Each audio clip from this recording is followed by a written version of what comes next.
Docteur Ibrahima Mendy, membre de Benno Bokk Yakaar Ziguinchor. Bonjour, docteur Mendy. Bonjour. Oui, c'est Famara Niassi au micro. Comment vous allez, docteur? Bonjour, Famara. Je vais très bien.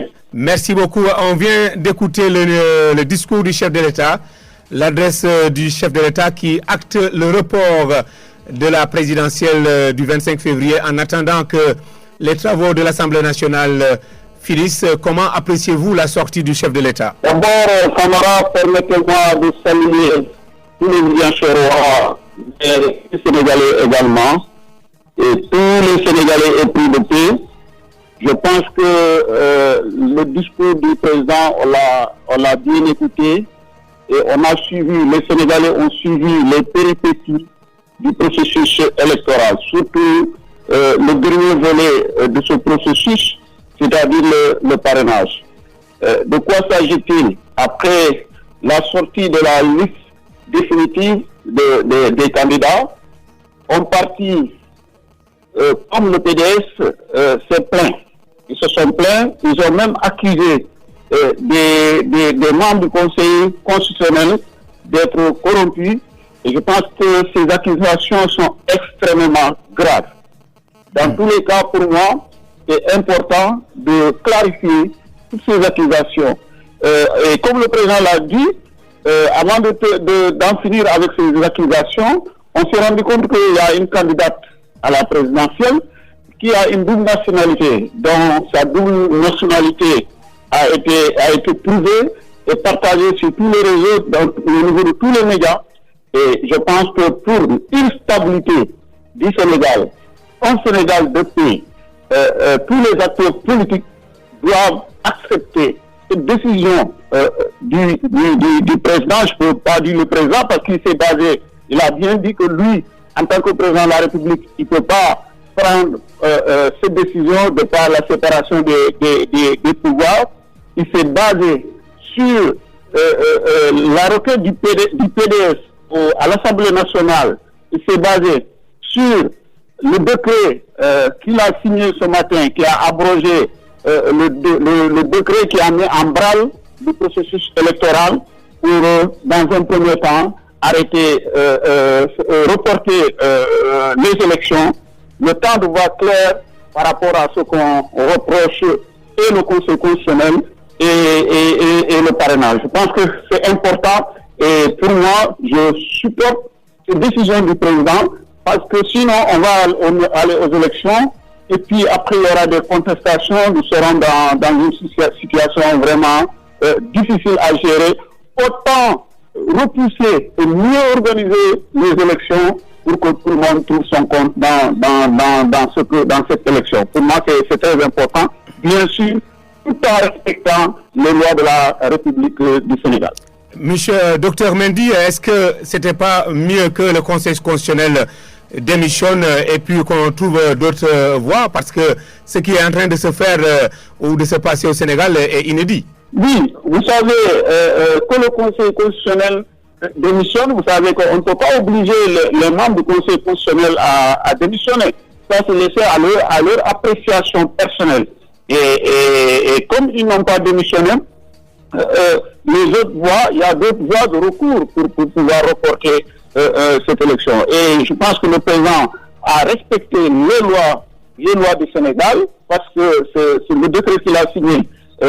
Ça vient, c'est le PDS qu'il a déposé au niveau de l'Assemblée nationale. L'Assemblée nationale l'a voté et donc lui, il n'a fait que signer. Et donc il a respecté les lois du Sénégal. C'est vrai que c'est inédit. C'est inédit dans tous les sens. C'est inédit par rapport à ce qui s'est passé même au niveau du Conseil. Les accusations sont, pour moi, les accusations sont extrêmement graves. C'est inédit qu'une candidate qui a une double nationalité et que notre loi fondamentale interdit à une personne de se présenter à la magistrature suprême lorsqu'elle a deux nationalités. Tout ça, c'est vraiment inédit. C'est la raison pour laquelle, pour moi, il faut reporter le temps de voir mieux, le temps de regarder certaines règles du code électoral, parce que comme le président l'a dit, il va initier un dialogue participatif et inclusif de tous les acteurs pour pouvoir prendre en compte, corriger, parce que dans la vie, quand vous mettez une loi, on corrige lorsqu'on constate qu'il y a des difficultés. On s'arrête, on corrige et on avance. Et ça, c'est important pour la stabilité de notre pays, pour la paix au niveau du Sénégal. Et je pense que Dieu, le Sénégal est constitué d'enfants bénis, le Sénégal est béni. Et je pense que tout le monde doit adopter, accepter ce report pour qu'on parte sur de nouvelles bases.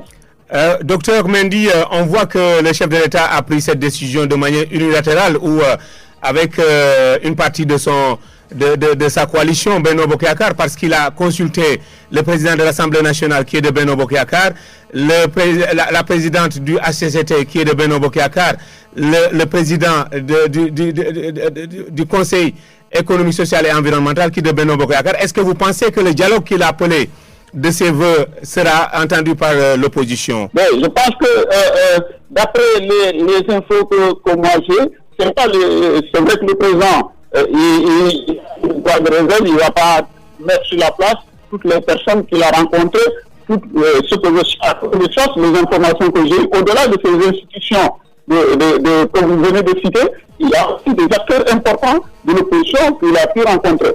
Donc tout ça, c'est ça le Sénégal. La politique, ce qui se dit dans les médias et les prestations qui se font en bas, c'est différent. C'est ça qui fait le charme de la politique au Sénégal. C'est la raison pour laquelle, à chaque fois qu'on a une difficulté, on parvient toujours à surmonter la difficulté. Est-ce que vous ne craignez pas une crise si la société civile refuse que ce report soit acté? Oui, je pense que pour moi, ce que je sache, il n'y aura pas de difficulté, parce que quand on regarde ce qui se passe au niveau des candidats, vous voyez 49, je sais pas, ils disent qu'ils s'appellent, ils ne veulent pas de retraite, on parle de 49 spoliés, on touche. C'est les premiers à demander le report. C'est important de respecter cette tranche.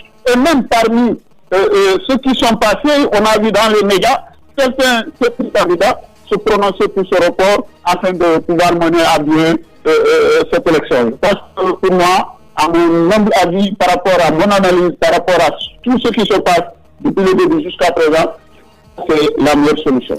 Et il y a deux cas qui sont scrutés par les Sénégalais, le cas Ousmane Sonko et Karim Wade. Est-ce que vous pensez qu'une élection avec Ousmane Sonko et Karim Wade est possible après le dialogue? Oui, le Sénégal est un pays de dialogue. On verra au moment venu le dialogue, qu'est-ce qui va décider par rapport à ce dialogue. Je ne peux pas prédire ce qui va se passer sans qu'il y ait dialogue, mais je retiens que le Sénégal est un pays de dialogue et tout est possible en dialoguant. Il faut qu'on continue dans ce dialogue. Mais qui doit participer et qui ne doit pas participer au moment venu, je pense que quel que soit le dialogue, la loi fondamentale du Sénégal sera respectée et ce qui sera décidé au niveau du dialogue aussi, on verra ce que ça va donner. Mais je ne peux pas prédire maintenant ce qui va se passer après ce dialogue, qui va participer et qui ne va pas participer.